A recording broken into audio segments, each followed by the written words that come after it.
The crystal chandeliers of the Whitmore Grand Hotel lobby blazed with afternoon light, casting geometric shadows across marble floors, polished to a mirror shine. Constance Whitmore walked through the space she had designed herself, but today her steps were not her own. Leon Hale moved beside her, half a step back, his hand resting at the small of her back as if guiding a dance partner. Beneath the pressed wool of his black suit jacket, something cold and hard pressed against her spine. A weapon. Constance knew the rules without being told. No shouting, no running, no reaching for her phone. When she passed the janitor mopping near the concierge desk, she made her move. Her hand dropped to her side, fingers forming shapes in the air between one heartbeat and the next. "Help me. He has a weapon." The janitor's mop stopped mid-stroke, water pooling at his feet. But he did not look up. Silas Henry had learned long ago that invisible people see everything. For 3 years, he had worked the day shift at the Whitmore Grand, pushing his cleaning cart through lobbies and hallways, scrubbing floors that guests crossed without a glance downward. Every surface told him something. The scuff mark near the elevator meant someone had stumbled, probably drunk. The coffee stain by the business center indicated a meeting that had gone poorly. In a world that looked through him, excellence was his only voice. But the real reason Silas noticed everything was Matilda. His daughter was 7 years old, with dark curls that never stayed in their braids and a smile that could light up a room she could not hear. Born deaf, Matilda had taught Silas a different way of seeing the world. When your child cannot hear you call her name, you learn to watch reflections in windows and shadows on walls. Every morning before his shift, Silas dropped Matilda at the special education program 3 blocks from the hotel. They had their own language, a combination of American Sign Language and private gestures families develop over years. A tap on the wrist meant pay attention. A tug on the earlobe meant I love you. A hand over the heart meant you are safe. Other parents sometimes offered pity Silas had never requested. Some made comments about teaching a child with hands instead of words. Silas stopped trying to educate them. Matilda did not need their understanding. She needed a father who showed up, who learned her language, who made the world safe. The morning had started with an unusual request. Silas received his daily assignment from the facilities manager, but today the instructions carried extra weight. The VIP wing needed to be absolutely spotless, and all maintenance staff were told to work quickly and quietly. Do not make eye contact. Do not ask questions. Do not linger. Silas had seen Audrey Finn, the head of security, pacing the lobby more than usual, her hand constantly adjusting the earpiece that connected her to the security network. Bridget Louisa, the senior receptionist whose smile could diffuse angry guests and charm difficult vendors, had pulled Silas aside near the elevators. "We have a special situation today," she said quietly, her eyes flicking toward the executive offices. "Just keep your head down and make sure nothing goes wrong." Constance Whitmore had built an empire on the principle that luxury meant control. The Whitmore Grand was the flagship of a hotel chain that stretched across 12 cities. She had inherited wealth but earned respect, transforming outdated properties into destinations. She understood markets, read quarterly reports like novels, and could spot a failing investment 3 years before collapse. But today, for the first time in her career, Constance was not in control. Leon Hale had approached her that morning in the parking garage, emerging from behind a concrete pillar. He wore an expensive suit, spoke in measured tones, and held a weapon with casual confidence. "We are going to walk into your hotel together," he explained calmly. "You are going to smile at your employees. If you signal security or reach for your phone, people will die." The weapon pressed against her back was a constant reminder. Leon guided her through the lobby, choosing routes with fewer cameras, positioning himself so observers would see a businesswoman and her associate, nothing more. His objective was devastating. In his briefcase was a contract with forged board signatures.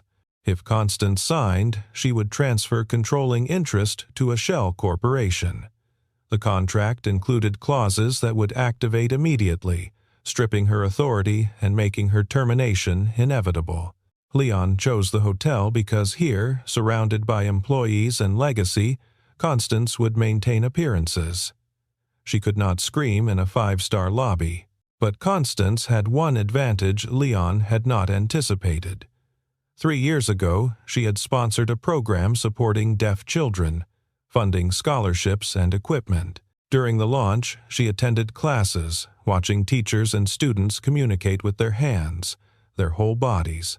The experience moved her to enroll in a basic sign language course, learning enough to greet students and understand simple conversations. She never imagined this gesture would become a survival tool. When she passed the janitor near the concierge desk, Constance made a decision in 3 seconds. The man was bent over his mop, but she could see his reflection in the polished floor. More importantly, she recognized him.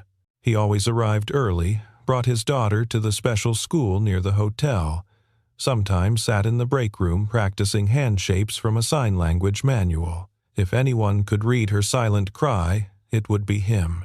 Her fingers moved with practiced precision. Help me. Gun. Forced contract. Do not look up. She kept walking, her face calm, her breathing steady. Behind her, she heard the soft splash of water hitting tile, the janitor's mop resuming its rhythm. But slower now, more deliberate. Silas felt his heart hammering as he watched the reflection in the marble floor. The CEO had just signed to him. Help me, he has a weapon. His first instinct was to look up, but her final sign was clear. Do not look up. Silas kept mopping, kept breathing. If he shouted for security, Leon might panic and fire. If he ran for help, Constance would be alone with an armed man. If he did nothing, he would carry that weight forever. He had 90 seconds to decide. Silas thought of Matilda, waiting for him after school. He thought of the promise to her dying mother. Keep our daughter safe. Come home every night. But he also thought of the promise to himself. Never stand by while someone suffers because intervention feels too dangerous. Silas set down his mop and grabbed the yellow caution sign. He walked toward the VIP elevators, placing the sign directly in Leon and Constance's path. Wet floor. Slippery surface. A small delay, maybe 30 seconds, but enough to reach the supply closet phone without being seen. Leon noticed the caution sign and frowned. He guided Constance toward the secondary hallway, his grip on her arm tightening just slightly. This hotel has excellent maintenance, he commented, his tone suggesting that excellent maintenance should not inconvenience him. Silas moved quickly once they passed.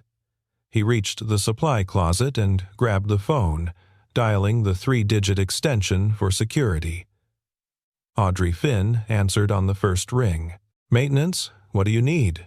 This is Silas Henry from Day Shift, he said quietly, his voice steady despite the adrenaline flooding his system. I need you to watch the VIP route right now. The CEO is in danger. The man with her has a weapon. Do not approach directly. Silent response only. There was a pause. Then Audrey's voice came back. All business. I am looking at the cameras now. I see them. Are you certain about the weapon? She signed to me, Silas said. Sign language. She told me he has a gun and is forcing her to sign a contract. Another pause. Stay on this line. Do not hang up. Silas heard Audrey speaking rapidly to someone else, her words clipped and professional. Then she came back. I am sending Bridget to create a diversion in the main lobby. I need you to do something for me. Can you move slowly down the VIP hallway and create legitimate reasons for delays? Make it look like routine work. Buy us time to set up a controlled intervention. I can do that, Silas said, and he meant it. For 3 years, he had been invisible in this hotel. Today, invisibility would be his greatest weapon. Years ago, before Matilda was born, Silas had worked in private security, risk assessment for corporate clients. He had been good at it, staying calm under pressure, seeing threats before they materialized.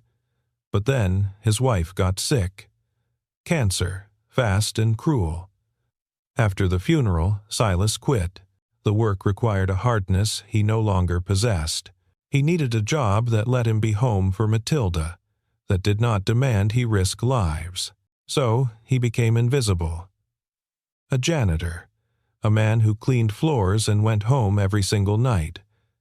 But the training never left. He still noticed when someone walked with their hand in their pocket at an unnatural angle. He still read exits and sight lines, calculated response times, saw the architecture of violence in movement. That training kept him calm now. Leon was not an amateur. Any confrontation would turn deadly fast. The only path forward was to erode Leon's control slowly, let security respond without triggering a massacre. Silas grabbed his cart and wheeled it down the VIP hallway. He moved at his normal pace, neither hurried nor slow, a janitor doing his job. When he reached the elevator bank, he pressed the service button and then, as if noticing a problem, made a small adjustment to the panel. He did not disable the elevator, but he did activate the maintenance mode, which would require anyone using it to call for assistance first. It was a small thing, barely noticeable, but it would force Leon to choose the service stairs or wait for elevator clearance. Either option meant more time. Leon and Constance reached the elevator bank 90 seconds later. Leon pressed the button and frowned when nothing happened. A small sign on the panel indicated temporary maintenance mode. He turned to Constance. "Is this normal?" Constance kept her face neutral. "Sometimes the system glitches." "We can take the service stairs." Leon's eyes narrowed. Something felt wrong to him, though he could not identify what. The hotel was too quiet, too empty in places that should have had more staff. He tightened his grip on the briefcase. Service stairs, now. Silas watched from his position near the housekeeping alcove, his body angled so that he could see their reflections in a decorative mirror without making direct eye contact. When they turned toward the service stairs, he moved again, this time approaching Bridget Louisa at the front desk. Bridget looked up from her computer, her professional smile never wavering even as her eyes communicated urgency. Silas spoke quietly. "He is taking her to the service stairs. Audrey needs to know." Bridget's fingers flew across her keyboard, sending a message through the internal security network. Then she stood, smoothed her jacket, and walked toward the main entrance, where a group of guests had just arrived. Her voice carried across the lobby, warm and welcoming, directing staff to assist with luggage, asking about restaurant reservations, creating a buffer of normalcy that would make Leon think the hotel was functioning as usual. But in the security office, 3 floors below, Audrey Finn was coordinating a response that had nothing to do with normalcy. She pulled up camera feeds from the service stairs, the VIP meeting rooms, and the executive offices. She contacted Ronnie George, the hotel's technology specialist, and asked him to begin logging every camera angle, every timestamp, every piece of evidence that would later prove what was happening. Then she made the hardest call of her career. She contacted the police but told them to stage 3 blocks away. Silent approach, no sirens, no lights. If Leon heard sirens, he would start shooting. Leon pushed open the service stairwell door and gestured for Constance to enter first. The stairwell was concrete and utilitarian, a stark contrast to the marble and crystal of the guest areas. As they climbed, Leon spoke for the first time in several minutes. "I had hoped we could do this in a civilized manner. Walk into a nice office, sign some papers, part as business associates. But your hotel seems determined to create complications." Constance kept climbing, her heels clicking against concrete. "I do not control elevator maintenance schedules." "No," Leon agreed. But you do control a great deal else, which is why this contract is necessary. You have built something impressive, Miss Whitmore. Unfortunately, you built it on a foundation my associates now own. The debt your grandfather incurred 30 years ago, the leveraged buyouts your father executed, the properties mortgaged and remortgaged, it all comes due eventually. We are simply here to collect. They reached the VIP floor, and Leon directed Constance down a hallway toward a small conference room. The room had floor-to-ceiling windows overlooking the city. On the table sat a leather portfolio Leon had arranged there earlier that morning. Inside was the contract, already prepared, already witnessed by forged signatures. All it needed was Constance's name. Leon closed the door and gestured to a chair. "Please sit. Review the contract if you wish, though the terms are non-negotiable.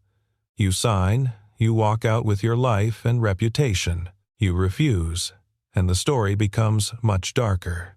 Constance sat slowly, pulling the portfolio toward her. She began reading, not because she intended to sign, but because every minute was another minute for help to arrive. Her hands trembled as she turned pages, but her voice stayed steady.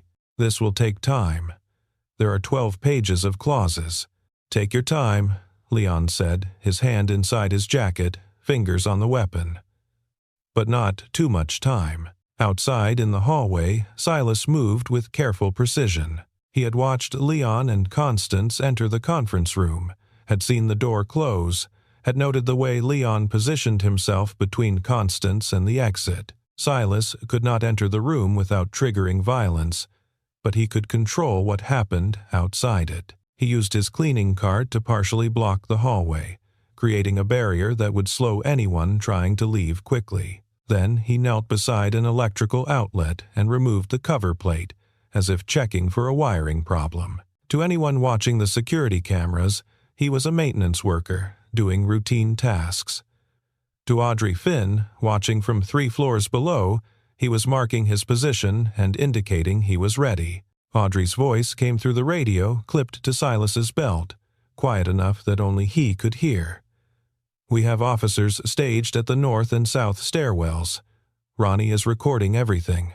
When I give the signal, I need you to create a distraction in the hallway. Something that makes noise but does not seem like an attack. Can you do that?" Silas pressed the button on his radio twice. 2 clicks meant yes. Inside the conference room, Constance was running out of pages to read. She had stretched the review as long as possible, but now she was on the final page, and Leon was no longer willing to wait. "Enough," he said, pulling a pen from his pocket. "Sign the document, Miss Whitmore. Sign it now." Constance picked up the pen. She needed a third option, something unexpected. She set the pen on the signature line but did not write. Instead, she looked at Leon directly. "Before I sign, answer one question. How did you know about my grandfather's debt? That information was sealed 40 years ago." Leon smiled. "That is the beauty of patience. Information does not disappear. I have been planning this for 3 years. Every document, every secret your family buried, I found it all." His words were a confession, and Constance understood Leon was not working alone. There was inside help. If there was inside help, there would be evidence, and evidence meant this could be fought in courts.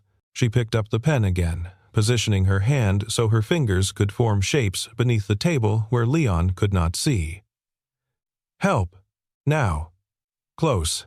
In the hallway, Silas saw the sign through the glass panel.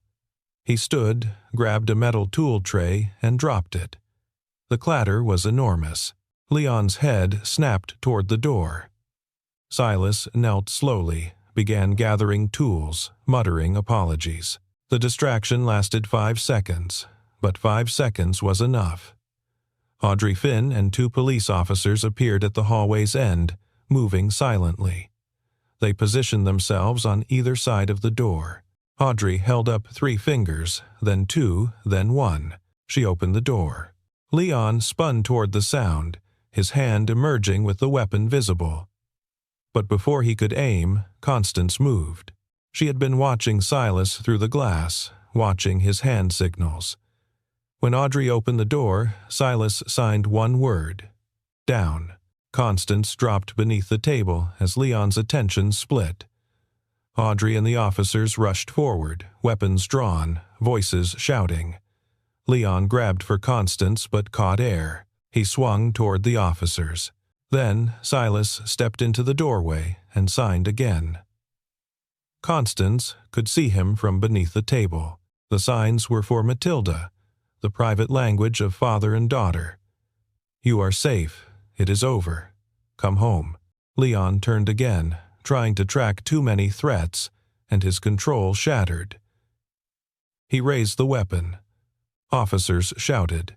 Then Ronnie George, monitoring every camera, cut the conference room lights remotely. In 3 seconds of darkness, officers wearing night vision moved with efficiency. When the lights came back, Leon was on the floor, weapon secured, hands restrained. He shouted about lawyers and lawsuits, but no one listened. Audrey was reading him his rights while Ronnie's camera footage played on her tablet, showing every moment from parking garage to conference room, a complete record of kidnapping and extortion. The arrest took 17 minutes. Leon was escorted out through the service entrance. Constance gave her statement in her office, her voice steady though her hands trembled. When the detective asked how she signaled for help, she explained about sign language, about Silas, about reflections in marble floors. The detective promised to commend the maintenance worker, but commendations were not what Constance thought about as she sat alone in her office an hour later.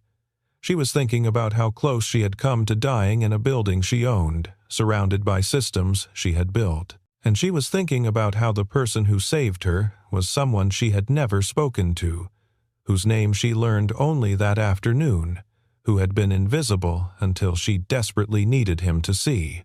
Elias Corbin, the district attorney, arrived the next morning with preliminary findings. Leon Hale was not working alone. He had been funded by a shell corporation with organized crime ties, and he had inside help from someone in the Whitmore organization. That person provided access codes, security schedules, and confidential family financial records. The investigation was ongoing, but arrests were coming. Constance listened with calm that surprised her. She had spent her career building walls, creating systems and hierarchies that kept her separate from her employees. She had believed separation meant safety, that control meant security. Leon Hale had proven her wrong brutally. She thanked Elias for his work and promised full cooperation with the investigation. Then she asked him to leave. She had something else to do. Silas was cleaning the 3rd floor when Bridget found him. The CEO would like to see you in her office. Silas followed her to the executive level, walking on carpet so thick his footsteps made no sound. He had been here before, but only to empty trash after hours. Now, in daylight, the space felt foreign. Constance stood when he entered. She gestured to a chair. Please, sit. I need to speak with you. Silas sat carefully, aware his uniform was still damp from mopping. Constance sat across from him, looking at him as if trying to understand how a janitor had become the most important person in her building. I need to thank you, she said, and apologize. You saved my life, and I never even knew your name. You worked here 3 years, and I never once acknowledged your existence. That is unacceptable. Silas had not saved her for recognition. He had saved her because it was right, because he could not live with doing nothing, because his daughter was waiting for him to come home. Constance continued.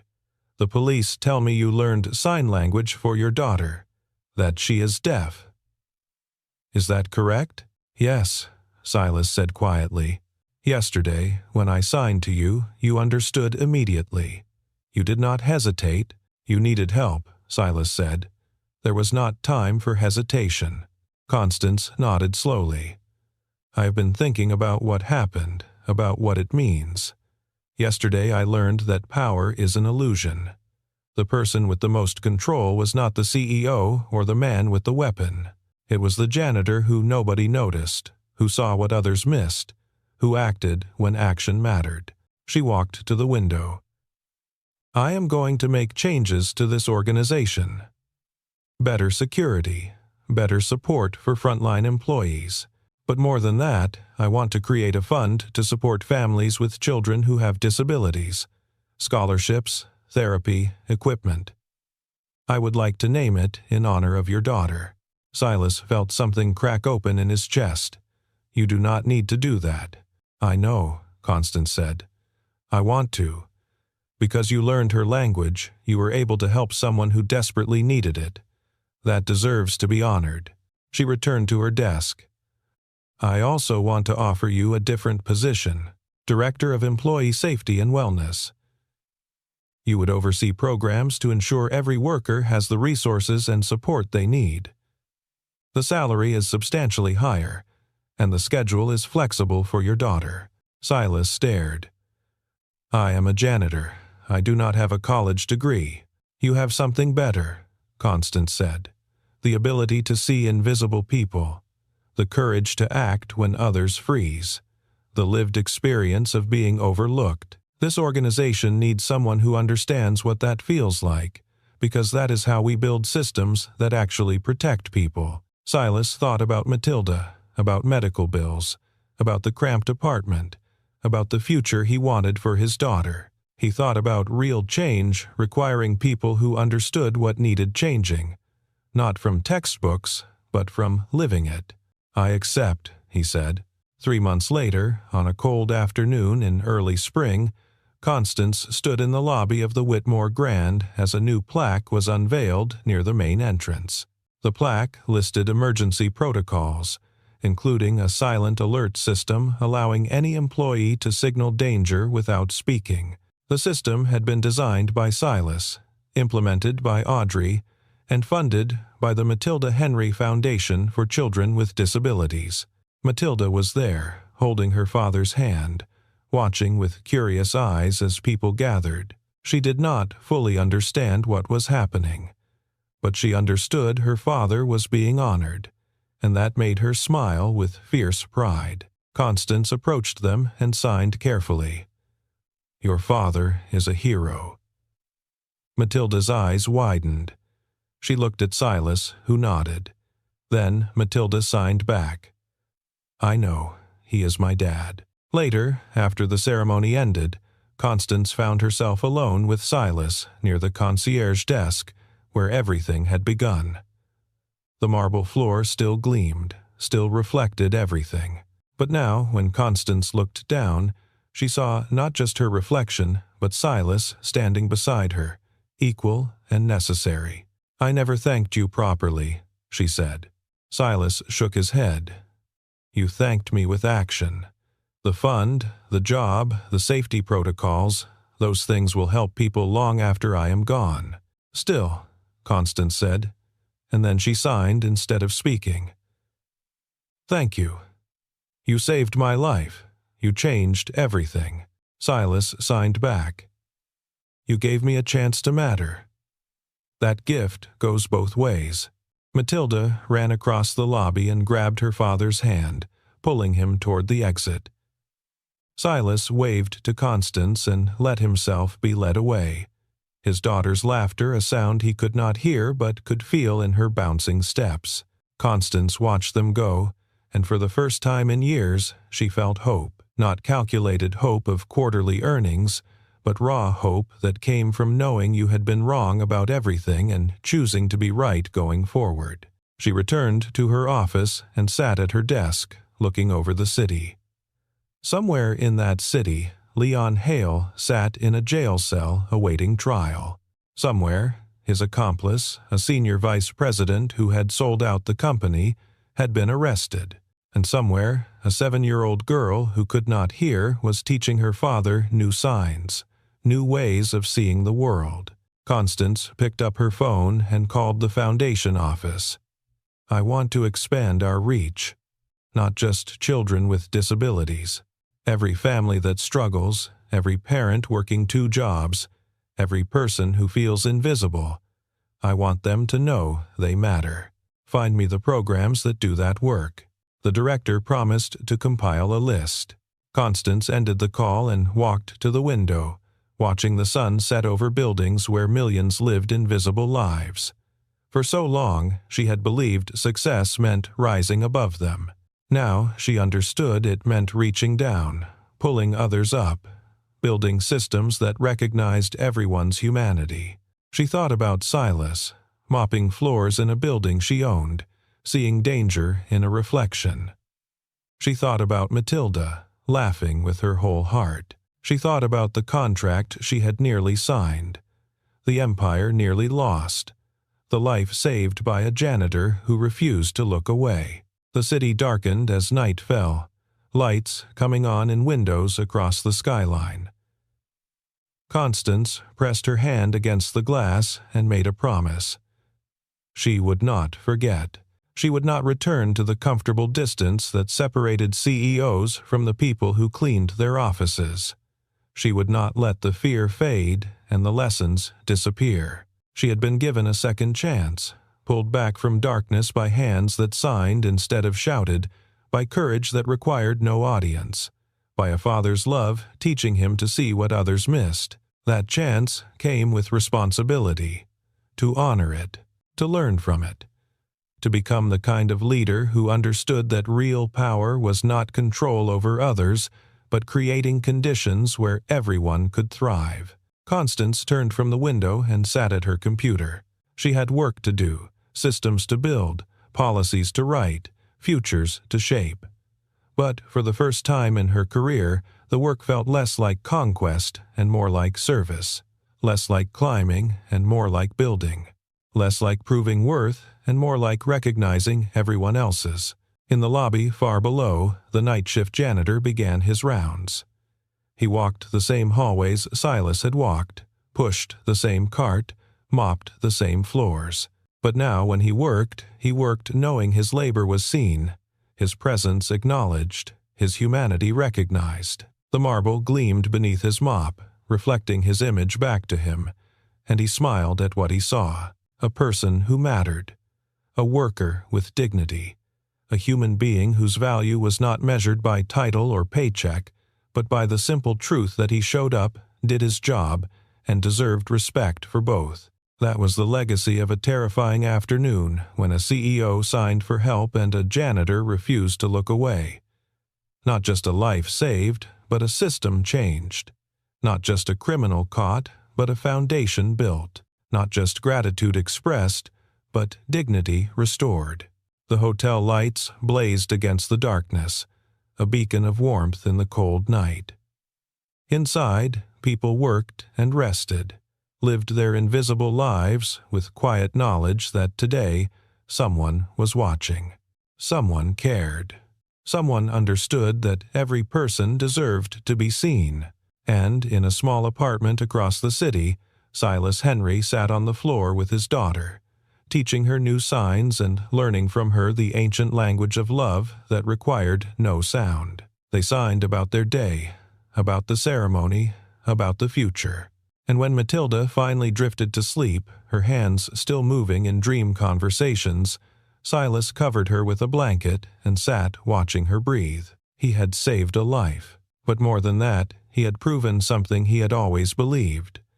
That kindness was not weakness, that attention to the overlooked was not wasted energy, that learning someone else's language was not a burden but a gift. The city slept around them, millions of hearts beating in the darkness, each carrying its own invisible stories. And in a hotel lobby across town, a plaque on the wall reminded everyone who entered that silence could be a cry for help, and attention could save a life, and the people you do not notice might be the ones who notice everything. That was the lesson. That was the gift. That was the story that would be told for years, in boardrooms and break rooms, in sign language and spoken words, in quiet moments when people chose to see instead of overlook, to act instead of ignore, to become the kind of human beings who made the world safer simply by refusing to look away. The Whitmore Grand Hotel stood tall against the night sky, its windows glowing with life, its future unfolding one careful, conscious decision at a time. And somewhere in that building, a marble floor reflected everything, holding the memory of the day when reflection became revelation, when a signal became salvation, when invisible became essential. The story ended there, but the legacy continued. In scholarships funded and lives changed, in protocols written and dignity restored, in a 7-year-old girl growing up knowing her father was a hero, in a CEO learning that power meant nothing without humanity, in a city full of invisible people who were finally, blessedly seen.